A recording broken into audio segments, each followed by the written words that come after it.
Hi. Hi, it's me, Connie Britton. Hey guys, we're back. Hey, Hi. so we were just having a discussion right before I pressed record. The debate is it Martin Scorsese or Martin Scorsese? Message us. Let us know. Let us know on Instagram, Facebook. We're just wondering. We're just wondering. I just want to know. I feel like Scorsese is how the art folk want you to say I it. believe it's Scorsese. But I say Scorsese. I say Scorsese. Scorsese. Oh, Jesus Christ, I say that's a hard one. Scorsese. Scorsese. Scorsese. Let us know anyway. Yeah, like let Jen us know. said. Yeah. For this episode. Mark, where are you taking us tonight? Where are we going? All right, so for the record, I'm wearing a jacket that I designed. Of course. Yes. Always. We would, Of we would course. not. we would expect nothing less. That's We right. would only hope. So, anyone listening, I'm wearing like a denim jacket and there's like a digital print of chains that create this like labyrinth. We'll put a picture of a model We will. in the jacket. Admire its Can't beauty. wait. Can't So, wait. because I'm wearing one of my own designs, I would like to take us to maybe Fashion Week. Maybe. Kind of. Oh my God, I love this. Fashion Week. We're going to Fashion Week. Okay, when, where? The darker side of Fashion Week. Oh, God. But- What does that mean? Before we attend, I would just like to know what everyone's favorite fashion brand or designer is. I love Alexander McQueen. I always have loved him. I am like obsessed with his work. I love how avant-garde it is. And Yeah. it's so much more like a production. Like Yeah. his fashion shows are literally theatrical. Yeah. Yeah. Like my favorite, and I forget the name of the show that he did, but the floor was a chess piece. Oh. And all of the models were like players, like chess pieces. That's, yeah. And the way they like moved, it was like they were playing a fucking game of chess. It was Wow. brilliant. Yeah. I That's saw really cool. his exhibit at the Met many years ago, Savage Love. I wanted to go to that so bad. I'm very jealous. And then there was this like play that was on in the West End in London for a hot second called McQueen. It didn't do very well. I never There knew was a that. play? Yeah. Oh my God. Wow. Okay. It wasn't that great, but Wow. anyway. What about you, Mark? Oh my God. Mark with a C. Mark with a C. Hi. I like a few different designers. Oh, and I would just like to say that my dream is to have an Alexander McQueen wedding dress. Continue. We'll find you one.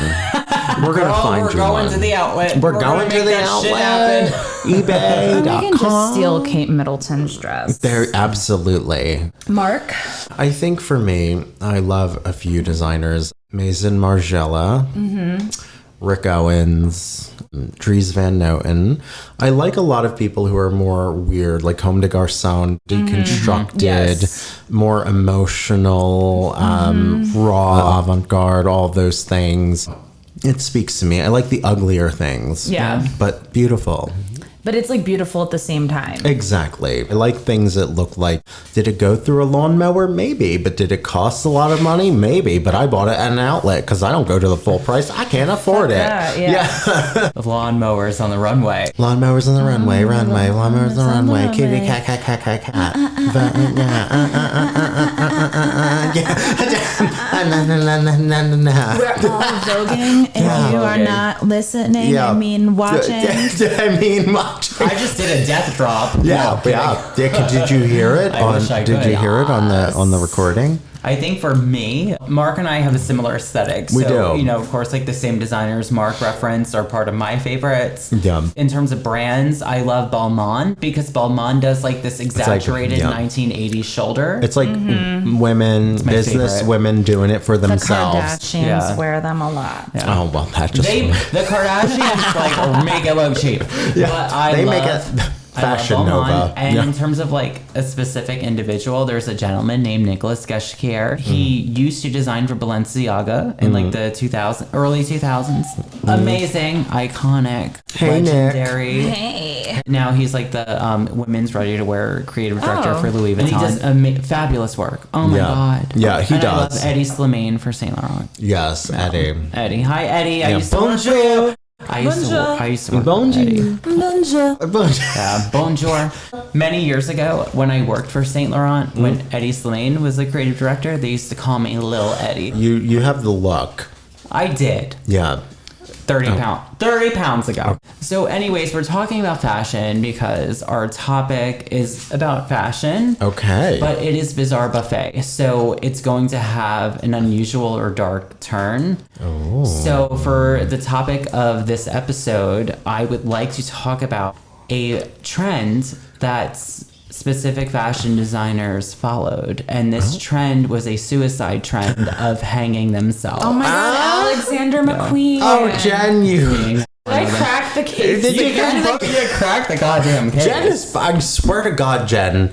So we're going to talk about different fashion designers that committed suicide I via can't hanging. wait. And the first one we're going to talk about is Alexander McQueen. R.I.P. R.I.P. And McQueen. He is one, like, he's amazing. To honor his memory, I'm wearing a pair of Alexander McQueen sneakers. Oh my God. Oh my Show God. him. They're beautiful. Insert photo. Yeah, Here. insert- I insert- almost cried when I got them. Yeah. It's like Frankenstein in the form of a They're great. sneaker. I love them. Yeah. I want a pair. No, we'll get you one. Jerry. Yeah. Jerry, listen. Let's get into it. So the first fashion designer we are going to talk about is Alexander McQueen. Very unusual life, very interesting life. So it's funny, Mark, that you're bringing this up because the play that I said earlier that I saw called McQueen literally revolves around his suicide. It takes place in his like little, I guess, what do you call it? Like factory? yeah. Yeah. It takes place in his factory and he's literally about to hang himself. He like has the news, he's ready to go. And then this girl climbs in through the window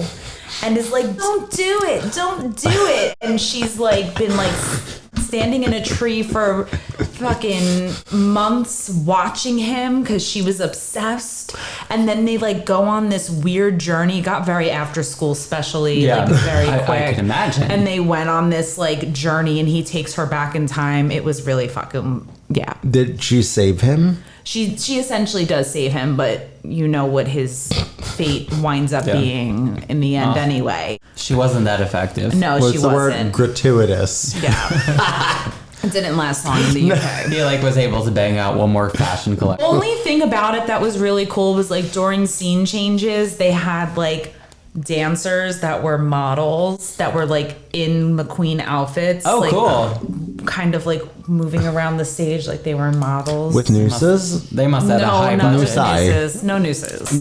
That sounds kind of cool. I mean, I love a McQueen look. I think it's neat. It was a neat concept until like the girl came in through the window. From the tree. Yes, from the tree. From the Shake the Tree. Shake the tree. Shake the McQueen tree.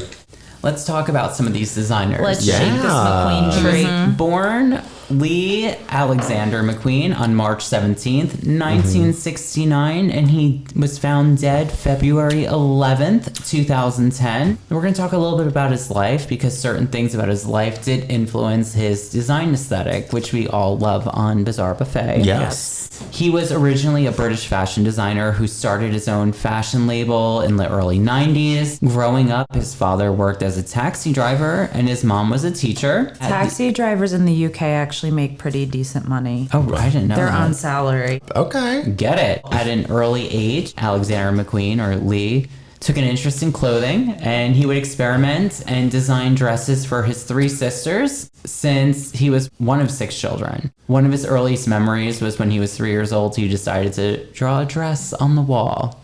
Wow. Cute. Very Right? cute. So cute. So cute. So cute. When he was 16 years old, he left school. He took a course in tailoring and went to have an apprenticeship as a tailor, where he soon evolved into being like a pattern maker for Gives and Hawks, which was basically like a high-end men's suiting tailoring company.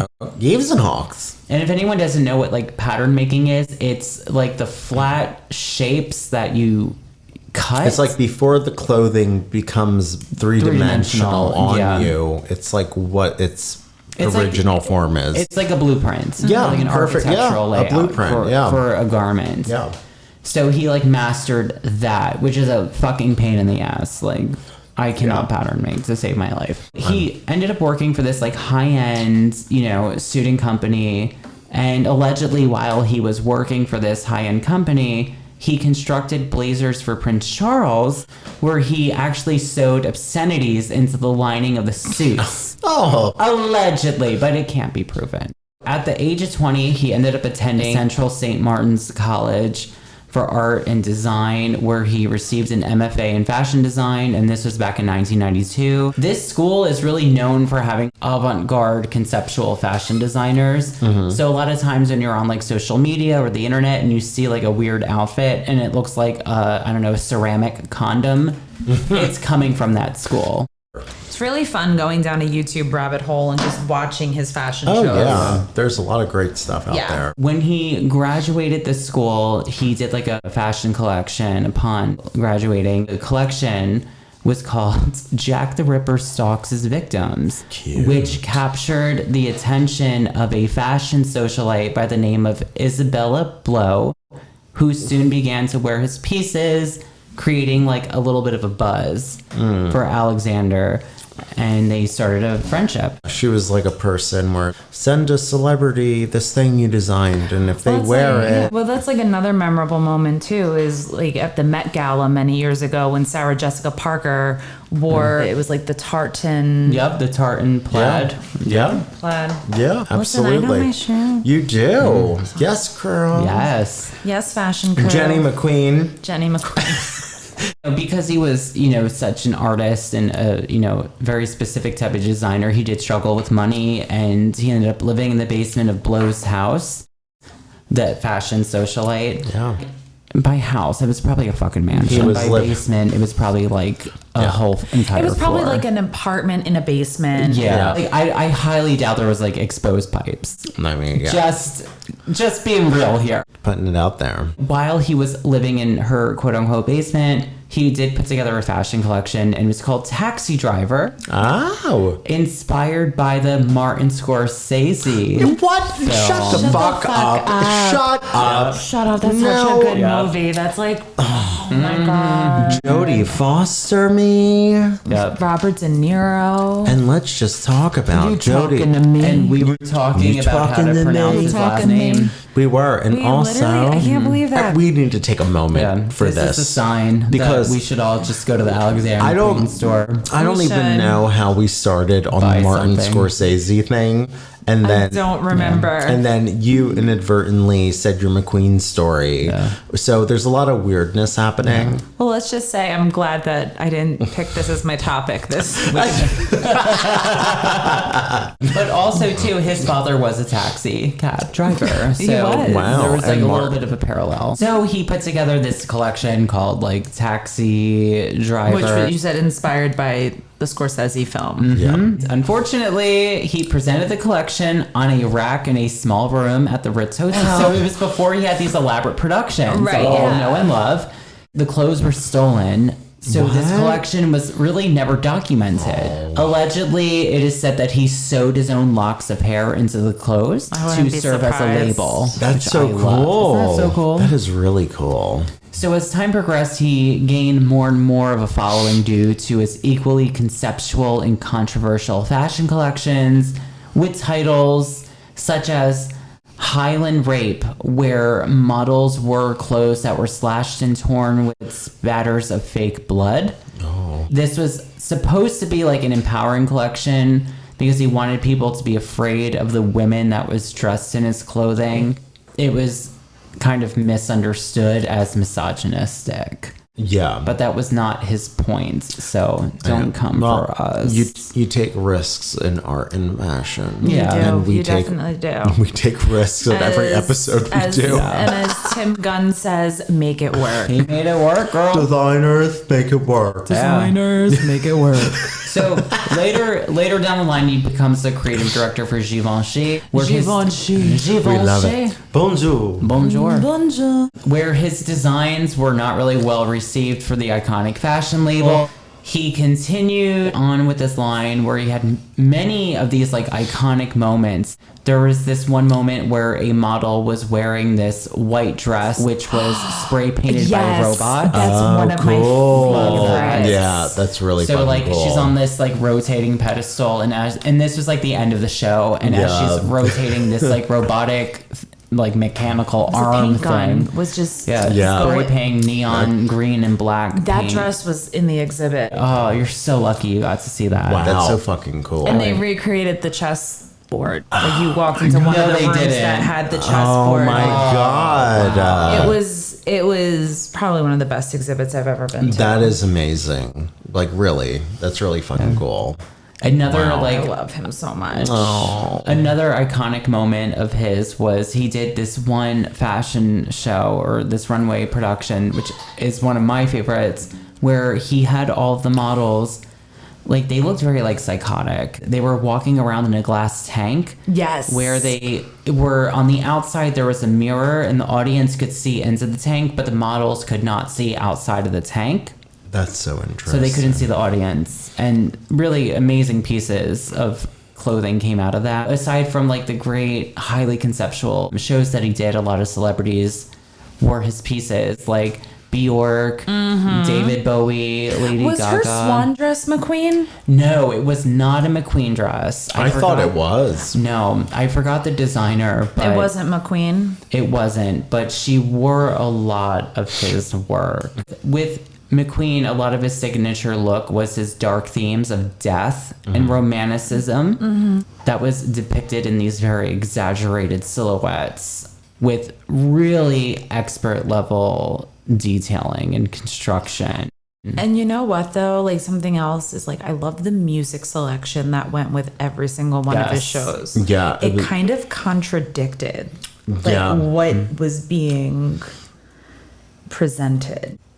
He also used a lot of skeleton imagery, which was basically like a literal interpretation of like death. And he did a lot of these like abstract kaleidoscopic prints that were like, you know, of spinal columns or butterfly wings. Yeah. Now that like we understand like the aesthetic and all of that stuff, he did become a very successful designer, but with all of these successes, he was still a human and he still had a lot of life struggles, which pretty much, in my opinion, influenced some of his designs. Oh, Yeah. for sure. You could see his pain in his work. Yeah. Absolutely. And part of his pain at an early age, he did come out as gay to his family, which wasn't easily accepted. He also said he was sexually abused from his brother-in-law at an early age. Oh. And in the year 2000, he had a marriage ceremony in Spain. It wasn't really legal at the time, so it was just like a ceremony to his boyfriend, George Forsyth, who was a documentary filmmaker. But a year later, that relationship came to an end. Alexander McQueen also was HIV positive at a time where it was more taboo and there was like less progressive drugs than there are now. I was going to say too, it was like he was born around a time where it was like he was like there at the height of the AIDS epidemic, and it was a time where like being openly gay was not really accepted. Yeah, absolutely. Well, he was born at a weird time. Yeah. Where it wasn't accepted, but like things were getting better, but it was still wasn't good. Yeah. Yeah. And a little bit later in 2007, his friend Isabella Blow, the socialite that wore his pieces, that really was like supportive of his career, she committed suicide by drinking weed killer. Fuck. Like not like the good outdoor weed. Like outdoor. Yeah. like plant. I did not know that was what she did. Yeah, she killed herself that way. I believe, honey. if my memory serves me correctly, I think she might have had cancer, and I think she took her life that way. A few years later, on February 3rd, the day before Mark's birthday, Once again, all terrible things.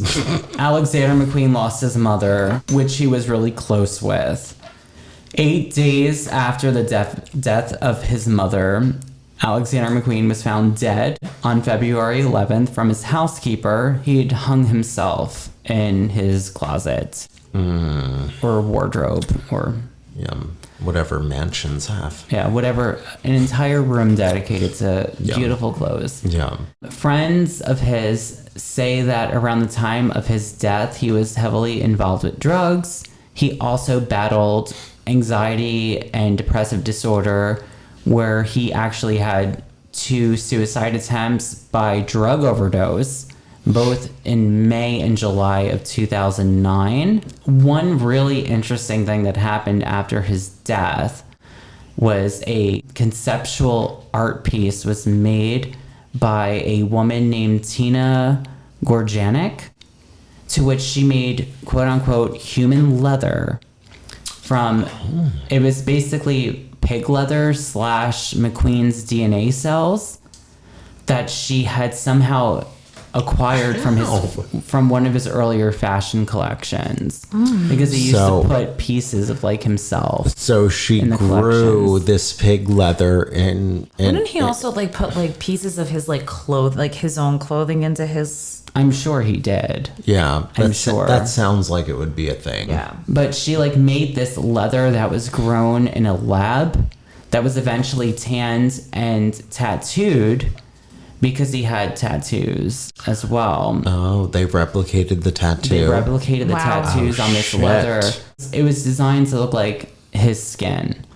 Now, McQueen's parents did not condone the use of his personal DNA for fashion projects. I bet. I would assume not. Yeah. But they did acknowledge that this project is exactly the sort of fashion experiments that he would have enjoyed. Oh yeah. So I'm glad that at least his parents honored that. Yeah, they validated that, like, he would have done this or appreciated Yeah. Oh, for this. sure. Yeah. For sure. Yeah, And like so- I remember like in a past episode we were like, "Oh, what do we want to happen to our bodies when Yeah. we're dead?" And Yeah. I Me, was like, I somebody to wanna be fuck it. No. Well, I'll do that. Yeah, But thank I you. was like, I said, I Wow. was like, You want it? I I remember you want my saying that. body to be Lucky. made into clothes, and it has nothing to do with Alexander McQueen. I didn't actually know that happened. Yeah. Until, recently. Wow. All right, so we're gonna move on to the next designer, and this won't be like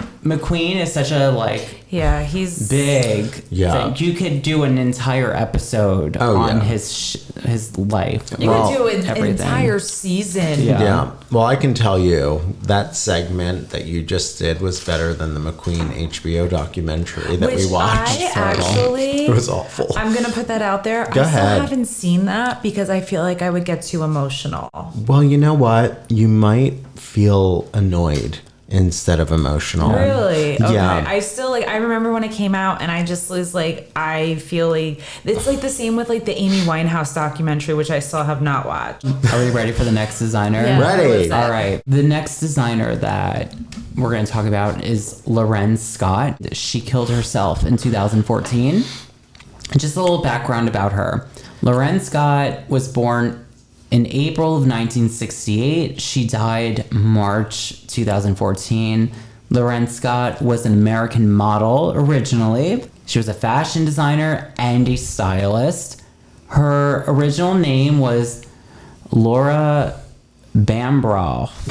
I can see why she Bambrough. I can see why she changed Yeah. it. I would change it too if I that would was my too. last name. Laura Bambrough, which was given to her from her Mormon adoptive parents. Mormon. Mormon. Wow. Mormon. Yup. Keep sweet, pray, obey. Yeah. Oh God. So by the age of 12, she grew to being 6 feet tall. At 12? At 12, She was 6 feet she was a tall. tall at girl. 12. That was a big, Yeah. big girl. Big girl. Dang. Wow. Well, All that's why right. she was like a model. Yeah, Yeah. clearly. The fashion industry loves a tall They do. A tall, leggy person. gal. Yeah. Yeah. Ew. At 16 years old, she was spotted by photographer Bruce Weber. He's famous. He is famous, and Very he famous. advised her to go to Paris. So 1 year later, she purchased a one-way ticket to Paris after telling her parents she was just going to New York. Oh, you cheeky girl. Yeah. Cheeky little gal. So during this time, she worked for Paris-based agencies where she went to work for designers like Terry Mugler. Oh, R.I.P. Terry. And, the fashion brand Chanel. She was also a model for photographers like Guy Bourdin and Jean-Paul Goude. Oh, we love Jean-Paul Goude. Mark was wearing a Grace Jones shirt in the last episode, and they were not married, but together. They had a kid. I love Grace Jones. Pull up to the bumper. Pull up to my bumper, baby. Jean-Paul Goude did a lot of great creative work. Oh, he in did collaboration fantastic with work. Grace Jones. I think his best work was with Grace Jones. Yeah, his work, his good work ended with Grace. Yeah. Lauren Scott's first commercial success, she was a set of legs for a pantyhose ad. Just legs? For Pretty Polly hosiery ads. But you know what's really funny that you bring that up? Because when I was getting my nails done, like we were talking, because they always like to take a picture like of my nails after they're done. Yeah. And the way like they pose it, I always joke and I'm like, hand models make really good money. I'm sure they do. Like I should just do this for a living. I come every 2 weeks and I do just show them, hands. And I'm sure legs do too. I'm sure legs make good money too. I guess in the ad it was like a clock. The clock had a set of legs with pantyhose. And Cute. Very cute. I like that. It was her legs. I like it. So in the early 90s, she ended up moving back to California, where she established herself as a fashion stylist. Here, she was able to land a gig where she styled Elizabeth Taylor in her White Diamonds campaign. Oh, these have always brought me luck. That fragrance happens to be like the world's top-selling celebrity fragrance. Well, it smells like every old lady. It smells like what's her name? Isabella Blow ingested.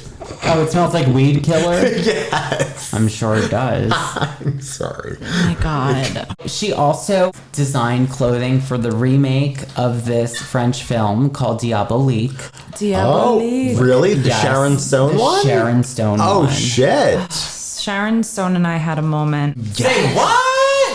Oh my God. How did you have a moment with Sharon So Stone? I did extra work for this film that had Sharon Stone in it. There were who else? Christopher Walken, John Turturro, Christopher Walken? Rosie Perez was in it. Oh God, Alicia Silverstone, Felicia Rashad. It was they always have to take pictures of the extras in their costumes. Okay. Just for portfolio reasons. And I guess they were really behind schedule. So Sharon Stone took the camera from wardrobe and started taking all of our pictures, and Sharon Stone literally took my picture. She's a fucking team player. Wow. That is awesome. Wow. But number two, she showed up to work. She did. She did. She's an industry gal. Wow. So that's my Sharon Stone story. Continue. Oh my God, that is so cool. It was worth doing this episode just to hear that. Thank you. That was many moons ago. Oh my God. Yeah, I was still in college. That's so cool. Sharon Stone was in this film called Diabolique. Yeah. Which I fucking love that movie. So Lauren Scott also designed some of the wardrobe or costume pieces for Eyes Wide Shut. Oh. Another great film. Wow. Okay. Movie. Stanley Kubrick, R.I.P. R.I.P. And Lauren Scott also had a lot of celebrity clients. She styled Madonna. She also styled Julia Roberts. In more recent times, she was more well known for her collaboration with Mick Jagger. Mick Jagger for designing his costumes for the Rolling Stones tours. Some of these designs was like a gorilla coat covered in ostrich feathers. I know exactly what you're talking about. Yup. She did this really elaborate gold embroidered jacket too that was inspired by the artist Gustav Klimt. Oh, Klimt. Klimt is a great artist too. R.I.P. R.I.P. Klimt. Klimt photos. Insert Klimt for YouTube video. Yeah, love insert it. Klimt. Yeah, it's me on a Klimt body. And me too. Yeah, And we're in the all of us in Klimt. She ended up forming a relationship with Mick Jagger in 2001, which was her longest relationship. For in the past, she did have 2 short-lived marriages. Mm-hmm. She was also pretty private about her life, but she was definitely plagued with anxiety, insecurity, and a whole lot of debt. Oh, Start I me feel up. like a lot of fashion designers, though, go into a lot of debt. Yeah. It's a The very amount of money expensive that you're world. exactly, especially like for like just materials alone. Yeah. Yeah. Absolutely. No, for sure. I mean, for me personally, that's the biggest challenge that I face as a fashion designer is the financial aspects. yeah. of I'm it. sure. Because a lot of money that's put into the creation. It's a very risky like profession to get into. It is. It is 1,000,000%. After, a long period of her battling depression and a lot of, problems later in life, she was found dead by her assistant in her Chelsea apartment. She was found hanging by one of her black satin neckties, which she had tied to a door handle in her apartment and hung herself with it. I don't understand a doorknob. I don't get it. Robin Williams, I think, did the same Yeah. thing. How is that possible? It's more popular. Can somebody tell me? Well, that's the thing. That's why I wanted to make this into a topic, because there's another suicide I'm going to talk about too, or it's a doorknob situation. I never understood that. Like, how long is the rope? Yeah. You always see in film and I don't think it's that television long. that it's Yeah. like If we coming w- from the ceiling. Nothing, but I feel like, and listen, I'm not condoning suicide. No. But I feel like the doorknob is probably a longer and more drawn out One would think. death Yeah. than it would be like if you, like, I believe McQueen was like hanging in the closet. Yeah, I tried to look up like the autopsy stuff and the details, but it is impossible to find. It's probably padlocked. I'm You sure. have to think about what kind of doorknobs are Yeah. they? Are they round? Are they cylindrical? How Are they, tall is like- the room? Yeah, how high up is the doorknob? Yeah. Are they So- using a rope? Are they using Yeah. a belt? Are they? Yeah. But can we also just add some controversy for Loren Scott? Years ago, I heard that, listen, I don't claim this to be true, but Loren Scott was turning 50 and Mick Jagger told her, I don't date anybody who's 50 Yeah. or above. And that also contributed. Yeah. And I mean, listen, I don't know. I can believe it. I wasn't there. Also, he has a reputation of being a Yes, hoe. he was. Mark actually was in the room when it happened. I was there, but don't tell Don't tell Mick Jagger. anybody. Don't tell Mick Jagger. Yeah, he doesn't know I was there. So when she was found, her assistant had arrived at the apartment that morning at 10 a.m. where she saw her slumped dead on the kitchen floor, her neck tied to the door handle to their balcony. It is said that she used a necktie because apparently that's more effective in committing suicide. Her final Instagram post, which was removed after her death, said, "Fashion is the armor to survive the reality of life." So it's almost kind of like, the persona that you put on, like I know I wear a lot of like leather and chain and all that stuff. And it's like my way of saying like, don't fuck with me. I'm a badass and I'm angry. Of course. It's like know? fashion tells stories. Yeah, it does. Absolutely.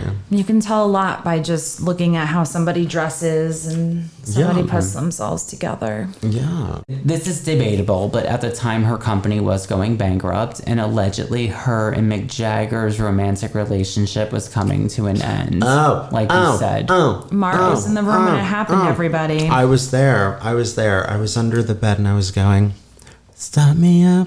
Yeah. Stop me up and I'm a number. Never stop.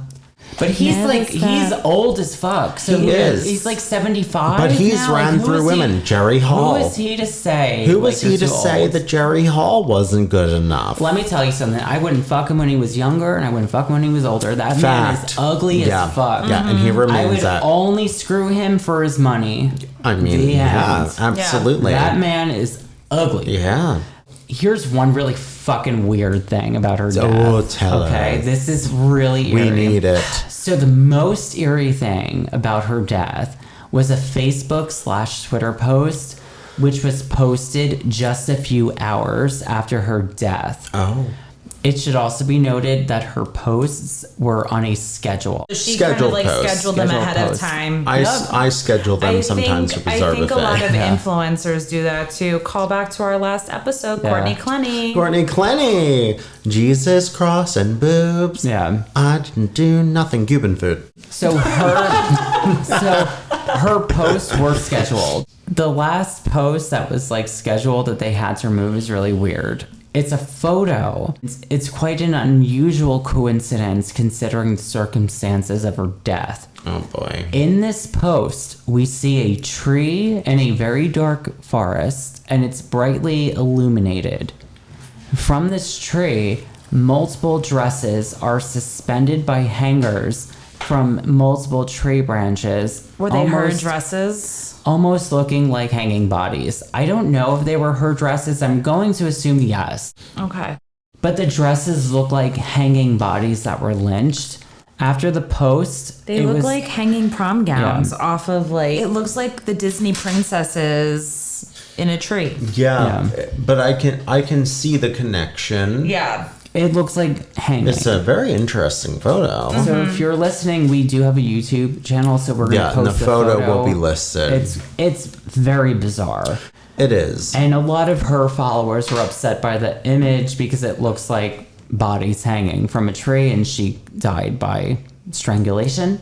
Listen, I wasn't a fan of like her designs. I'm like, whatever. You don't have to be. I don't have to be a fan of her designs. It's okay. I always thought that post was so weird. It is. And It part makes of her death more strange. it does. And I can tell you, like every so often I make scheduled posts for the podcast. I can say that if somebody wanted to, in theory, and they were to map out a time, I'm not saying that anybody should fucking do this. Don't do it. Don't. If somebody is very serious about doing something like suicide, they would probably have an idea of when they could make a post that would come out after their death. Yeah. If they really have it mapped out and they're like, this is the end all be all. We're going to move on to the last one. All right. This one's a little more recent. We're going to talk about the suicide of Kate Spade. I forgot Kate that. Spade. I forgot that she passed from suicide. Yeah. I feel like she was in a cluster with like Robin Williams. I feel like they were in a similar time. Well, there's a tie between her. Oh, tie, shit. Pun intended or no pun tie. intended. Let's get into There it. was a tie kind of between her and Robin Williams. Wow. Interesting. Okay. She was another like iconic fashion designer. She sure was. She She has unfortunately fun prints. Yeah. Like Ex- patterns. Yeah. A lot of Yes. fun patterns. She does. Yeah. So her death was in 2018. So it's more recent. Yeah. So Kate Spade, she was born in 1962. She was born as Catherine Noel Brosnahan. Oh, Kate Brosnahan. Spade sounds better Yeah. for sure. Yeah. Kate Spade was the founder and co-owner of her brand, Kate Spade. York. At Kate Spade. Kate Spade. Originally, she was born in Kansas City, Missouri, to parents who owned a construction company. While in college, she studied journalism in hopes of getting into like television production. During that time in 1985, she worked in a men's clothing store where she met her future husband, Andy Spade. David Spade's brother. David Spade's brother. I did not realize that was a connection. I didn't Yeah. either until I was doing all this I research. did not realize that David Spade was an actual connection to Yeah. Kate Spade. Yeah. You know what's funny though? It's like David Spade, it sounds like such a stage name that it's not like Real. a legal name. Yeah, I agree. You know what I mean? Yeah, for sure. So I always thought it was just like a coincidence. Yeah, I agree. It's a good name. It for is. business and stage. For sure. And when I was doing my research, I saw this TV interview and it was with David Spade, and it was shortly after the death of Kate Spade. He was like promoting like a book, like an audio book that he was doing and a new movie he did. At the end of the interview, and because he's like a comedian, Right. it was like very lighthearted and everything. And at the end, the news anchor lady was like one of those like "Good Morning America" sort of thing. She was like, "I just want to acknowledge the death of your sister-in-law, Kate Spade." Da, da, da, da. Like everyone loved her. And he got like emotional, and it was really sad because like you're used Because to he's seeing so him in comedy. funny. Yeah, he's very funny. And and she was just saying like it's a tragedy. We're all like upset about this, and you could just tell like he was really devastated. Yeah. And coming from like a comedian, David Spade's brother Andy Spade eventually did become Kate Spade's husband and future business partner. A year later, I believe in like 1986. Kate and her husband moved to Manhattan. Kate worked in an accessories department at Madame Mademoiselle. Mademoiselle. Mademoiselle. Bonjour. Bonjour. At Mademoiselle, she achieved senior fashion editor / head of accessories in 1991. Yes, girl. And it was during this time she realized and noticed that the fashion market lacked affordable yet stylish handbags. Yeah. Yes. So she's like, all right, I'm going to start my own label. Good for her. Yeah. So she starts her own label in 1993. Her design style was very practical in shape, with a little like vintage kind of influences. It was kind of Prada-esque. Very Prada-esque, but with like a quirky element. I feel like it's like if Prada and Betsy Johnson made a baby. Yeah, I Yeah. could see that. Right? Yeah. So often you would see like very bold floral prints, you would see polka dots, you would see a lot of these like whimsical colors. For some people listening who may not be from America, I don't know if this would translate exactly, but Kate Spade in like the 90s / early 2000s was like the shit. That was a name that like if you had a Kate Spade bag, it was like It still is a pretty fucking big deal. Yeah. I mean, Kate Spade still, even today, still exists. I Yeah. think I put like a Kate Spade picture frame on my wedding registry. That's really nice. Yeah. What does it look like? I think it's green. I gotta find it and then I'll send you a picture. Yeah, I would like to see it. But anyway. But yes, Kate Spade Kate has Spade like has stood the test of time. she has. Yeah. Well, eventually she launched her first line, which consisted of 6 handbags. Her husband had basically, like, he had to really help fund it, so he pulled out his 401k to help finance this. After showing her first collection, her line caught the mainstream attention because her bags were like moderately priced between like $150 to $450, where at a time like a Gucci bag was like $1,200. Like she was definitely obtainable, but still in that like luxury-esque vibe. Like it's an elevated item, but Yeah. like regular people could Yeah. buy this. Yeah. You know, like a normal person would get like a Kate Spade bag for their birthday or Christmas. Yeah, for sure. Her bags caught on quickly. They caught on so quickly that Anna Wintour even said that it was impossible to walk one city block in New York and not see someone wearing a Kate Spade bag. Damn. Which I don't know if that was like a compliment or like a jab. Well, it's Anna Wintour, so it's kind of hard to tell. Yeah, it's really hard to tell. So as time progressed, you know, Kate Spade's company grew more and more. They began to, you know, make ready-to-wear accessories, eyewear, gift objects like a frame. I got a frame, bitch. But like there's a lot of household items now too. They that are Kate expanded. Spade. Yeah, for And sure. there isn't like an interview that they have, and she's like walking through her beautiful apartment penthouse or whatever in New York City, and there's a lot of like art objects in it. So she was definitely like very passionate about that as well. That's very cool. And there's even a short-lived men's line called Jack Spade, which a lot of people don't know I about. know Jack Spade. It was They did a lot of men's bags. Her business did grow. In 2004, she eventually sold 56% of her business to Neiman Marcus. Great call. Yeah. Smart. How did it tank later? Smart. Very smart. That's something Michael Kors should have done. So she sold 56% of her business to Neiman Marcus, which helped her business expand globally. 2 years later, she sold the remaining 44% of her Even business smarter. to Neiman Marcus. So this, she was smart as fuck. She was removed entirely. I'm like, good for you. Exactly. She was removed. Wow. Even though, you know, when they died in the Kate Spade Retail Corporation that was bought out by Coach, they're like, she was still really involved in the business. And they say that about everyone. Of course they do. Was she really involved, or did she just do like visits every now and then at the She flagship? probably didn't even do You know, visits. like, after selling ownership to Kate Spade, you know, she did this so she could take several years off to focus on raising her newborn daughter, who was born in 2005. Oh, wow. It was really about just spending time with family. And she got like, I think 120 or 130 million dollars for selling it. So Damn Spade. that's awesome. Moving Kate to Damn Spade. Yeah, like that's pretty fucking badass. Yeah. 2 years later, 2018, a housekeeper finds Kate Spade dead in her Manhattan apartment with a suicide note, which was addressed to her daughter, who was 13 years old at the time. She was found hung by a scarf, which she had tied to a doorknob. I don't understand it, but okay. Yeah, I don't either at all. No.